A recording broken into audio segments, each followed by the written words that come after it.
bagian 62 karya S.R. Kusuma yang dibacakan oleh penulisnya sendiri.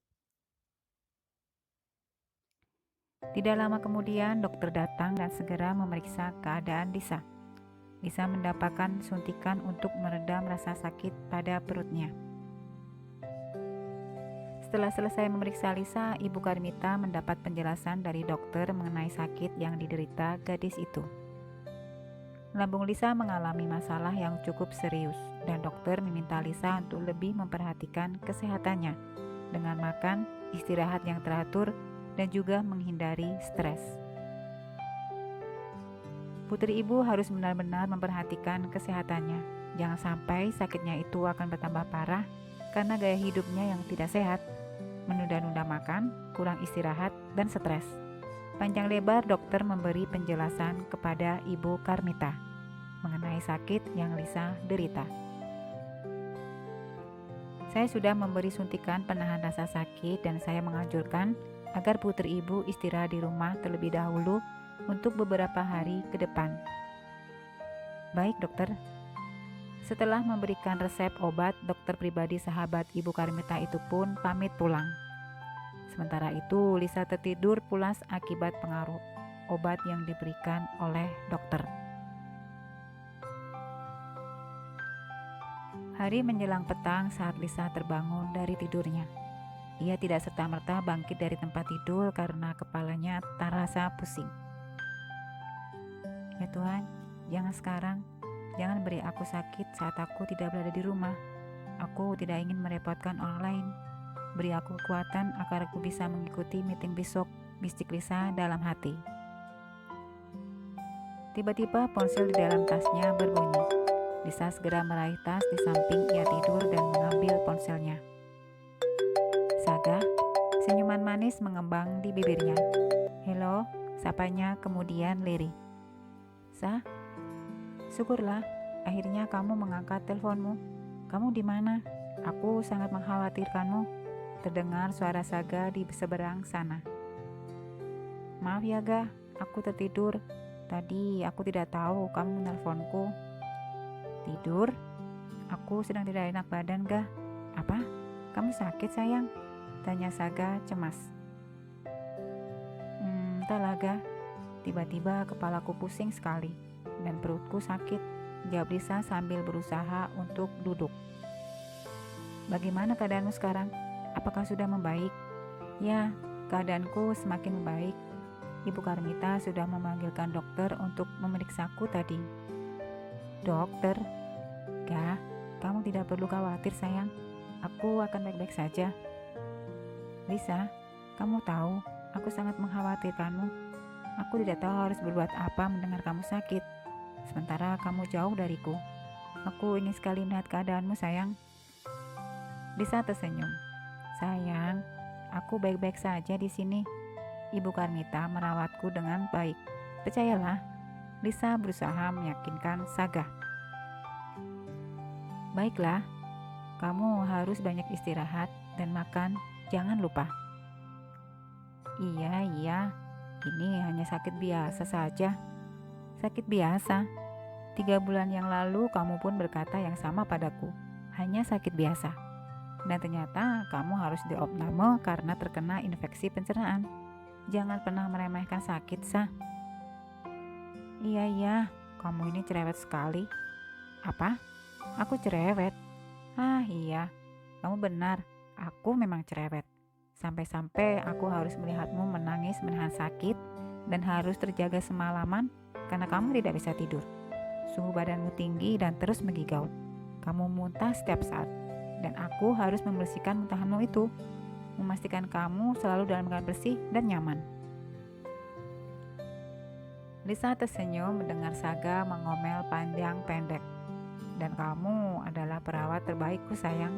Kamu merawatku dengan sangat baik. Baiklah.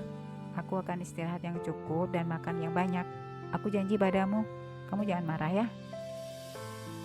Lisa, kamu harus ingat apa kata dokter.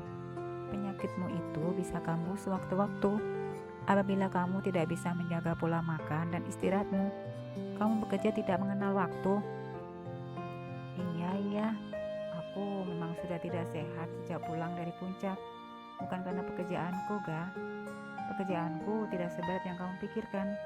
Aku menyukai pekerjaanku ini dan aku sangat menikmatinya. Aku tahu kamu sangat mencintai pekerjaanmu. Kamu sangat menikmati apapun yang kamu lakukan. Tapi aku minta jaga kesehatanmu dan aku tidak akan memintamu lebih, sayang.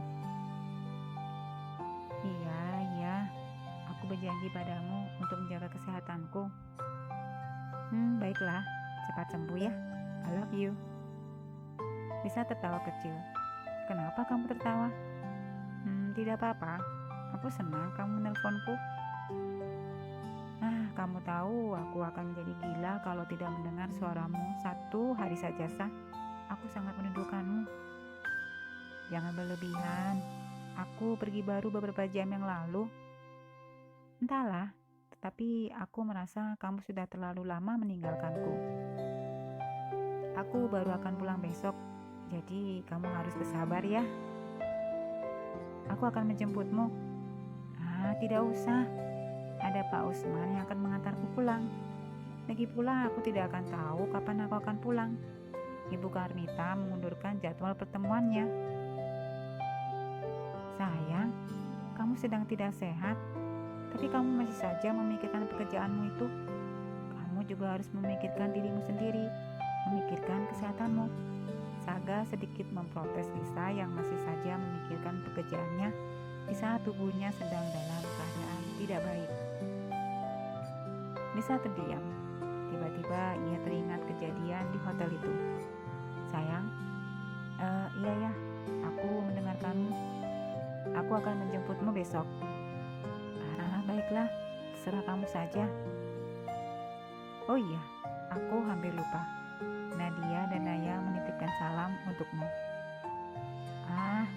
Masih ingat kakaknya rupanya. Mereka bahkan tidak menelponku. Jangan marah dulu.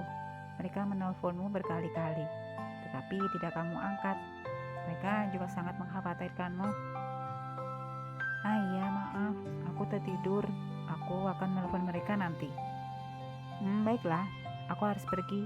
Jaga dirimu baik-baik ya. Iya, love you. I love you too. Lisa mematikan ponselnya dan tiba-tiba pintu kamarnya terbuka. Ia melihat wanita separuh baya masuk ke kamarnya dengan nampan berisi makanan di tangannya. Sudah bangun rupanya. Lisa tersenyum dan berusaha untuk duduk. Tante bawakan sup untukmu. Kamu tahu, ini bukan sembarang sup. Kamu pasti akan menyukainya, kata Tante Ratih sambil memberikan semangkok sup hangat kepada Lisa. Terima kasih, Tante Ratih. Maaf, aku sudah merepotkan Tante, ucap Lisa yang telah mengenal Tante Ratih cukup lama. Tidak. Bagaimana keadaanmu? Apakah kamu masih demam? Wanita itu kemudian memegang kening Lisa. Suhu tubuhmu masih belum turun juga. Tapi aku sudah lebih enakan, Tante. Syukurlah kalau kamu sudah merasa lebih baik. Ibu Mita sangat mengkhawatirkanmu. Lisa tersenyum. Oh iya, Ibu Karmita di mana? Kenapa aku tidak melihatnya? Ibu Mita sedang mengadakan rapat dengan rekan-rekan bisnisnya. Bersambung.